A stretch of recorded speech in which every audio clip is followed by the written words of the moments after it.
My story. Well, to tell you my story, it all started with the fact that I was born at a very early age. Most people are. But no, pretty much growing up, I was in church probably more than school, maybe more than my house. I was in church a lot. And at 5 years old, I went to an Easter egg hunt sponsored by my church. A guy shared the gospel there, and for some strange reason, even though I was 5, I realized that I had done stuff wrong that separated me from God. Now, I was 5, so I never robbed a liquor store at that age yet, never killed anybody, never shot anybody, never stole anything. But I was still separated from God by the stuff I had done. I lied to my mom, just been real mean to my brother. Of course, he deserved it. But really just stuff I had done had led me to a separation with God.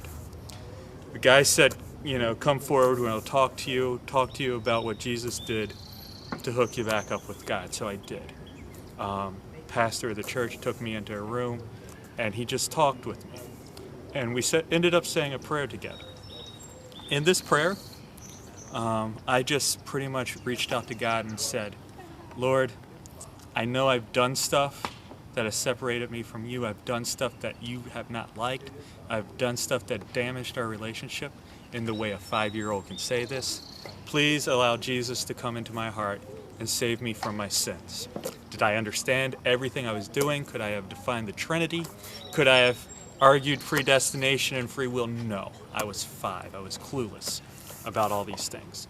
But I made a promise to God, and God made a commitment to me. I gave my life to Jesus, and Jesus said, you know what, I'm going to keep this, I'm going to protect it, I'm going to save it. And from that point on, I've been living as a Christian for 26 years and never regretted a moment of it. I have been having a blessed life. Stuff makes sense to me. Some people talk about the joy of God, some people talk about the peace. I have those, I love those, but the thing that really love is the wisdom of God. The way the world makes sense. The way my life fits together in a way that kind of explains and understands everything to me. That is what is really awesome to me. That is what is amazing, is the wisdom of God and the way God brings things together. Would I give up a moment of it? No. Every time I have tried to run from God, He's always been there. Every time I've done something stupid, He's always had more grace for me. Every time I've done stuff that has just messed with God or with others, He's always had my back. The Lord has kept His promise to me, and I'm hoping to keep mine to Him. Thanks. That's my story.